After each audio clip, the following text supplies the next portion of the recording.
Hi mga katambay, mga tao. Good day po sa inyo. Siguro sa ikukwento ko, madaming makaka-relate. About to dun sa may isang mild autism na kagaya ko. Halos normal din siya kagaya ko. Ang may mga pinsan siya, may mga pamangkin siya na tuwing nakikita yung join nila na to na mild autism, imbis na magmano, wala. Parang walang pakialam, walang manners ba? Yun hinahanap natin sa mga pamangkin natin. Sa mga pinsan naman, okay lang kahit kamay lang, okay lang. Pero okay lang, uy, kamusta na, ganon, okay lang yun. Sa mga pamangkin naman, kahit hindi na kayo magmano kasi same age lang kayo, kahit i-fist bump nyo lang, yun eh. Tapos may isa pa akong i-share about sa pamilya, relatives. Sa pamilya muna, lalo na sa magkakapatid. Sa mga magkakapatid,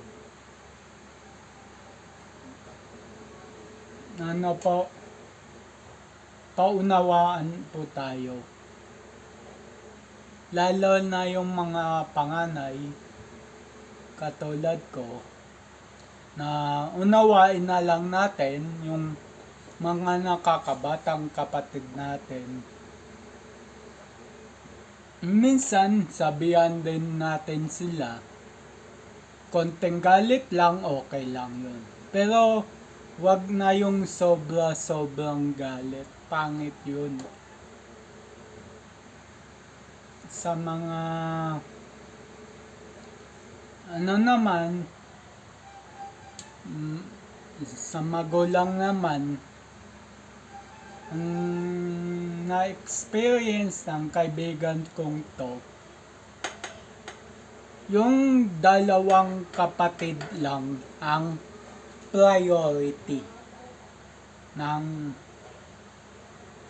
nanay nila. Yan. Kasi sumakabilang bahay na yung tatay. Pero nag-uusap naman sila sa telepono ng kaibigan kong yun. Yan.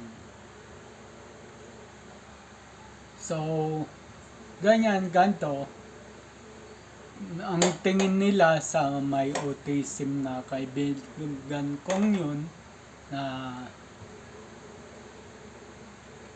ang tingin nila doon, para bang walang mararating, walang tamad sa buhay. Deep inside, yung kaibigan kong yun ay napakasipag. Hindi lang siya pinapalad magkatrabaho. Tsaka hininto niya rin yung pagbablog niya. Sabi niya sa akin, kasi kuya tawag niya sa akin, kahit matanda siya sa akin ng 2 taon eh. Pero kuya tawag sa akin. Sabi niya sa akin, kuya, hihinto muna ako sa pagbablog. Sabi ko, bakit?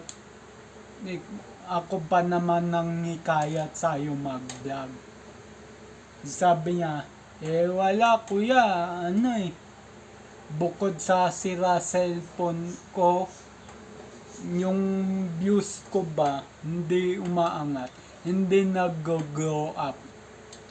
So sabi ko na lang, pinayuhan ko siya na wag wag ka mainip, darating ka din sa puntong aangat ka. So yun na nga, sabi ko, yun na nga, balik tayo sa magulang. May kwento pa sa akin yung kaibigan kong yun na pinapagalitan daw siya ng labis ng magulang. Nawala na sa punto yung papagalit. Kung ako naman, ang think ko, ito lang masasabi ko sa magulang na yun. Huwag niyo pong papagalitan ng labis ang inyong anak. Lalo na mild autism kagaya ko. Huwag niyong masyadong papagalitan ng labis, baka masiraan siya ng loob. At hindi natin masabi, lalo pang mabaliw. Ang dapat sa kanila sa mga tulad namin. Ako, okay lang ako na pagalitan. Pero sa kaibigan kong to, iba yung case niya. Sa magulang naman, ang payo ko lang, huwag pong sobrang magalit sa anak nyo. Ganun nga, baka masiraan ba ng bait yung anak nyo, mabaliw, at mauwi pa sa mental, wag naman sana. No? Ang gawin natin is paunti-unti natin ipaalala sa kanya or ipaintindi sa kanya yung mga nangyayari.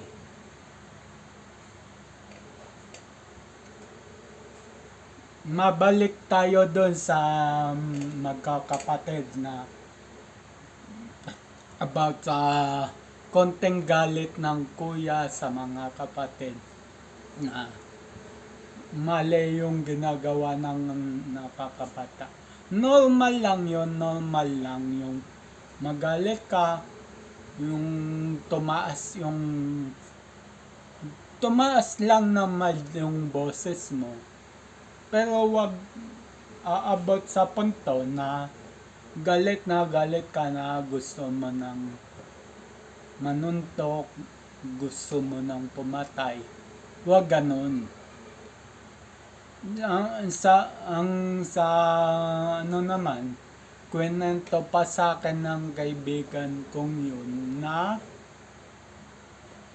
pagka sinasermonan daw niya yung mga nakakabatang kapatid niya, ay pinapagalitan daw siya. Yun ang sabi sa akin. Masasabi ko lang po uli sa magulang na huwag nyo pong laging papagalitan yung anak nyo na yun dahil nananelmon siya ng mas nakakabata sa kanya. Ang gawin nyo po bilang magulang is alamin yung totoo kung bakit nananelmon yung kuya sa mga kapatid niya. Alamin nyo po, hindi nyo po dapat pagalitan yung anak nyo na nananelmon sa mas nakakabata. Dahil may mga cases din kami na nakokontrol namin yung pagalit namin, pananelmon namin. May cases na kaming ganun. Ewan ko lang sa iba kung ganun sila. Pero yung sa kaibigan kong yun, nakilala ko na siya matagal na. alam ko na may control siya sa sarili niya. Pagka nagkikita nga kami yun, tulad kahapon nagkita kami, lagi ko siyang sinasabihan na low tempered. Yun, low tempered.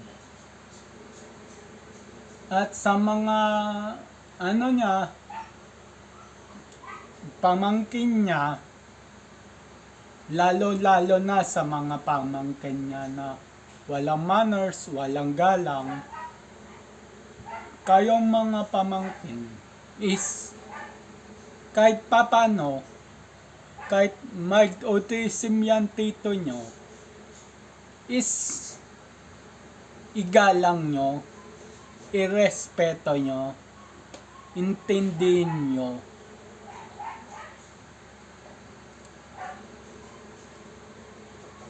Yan.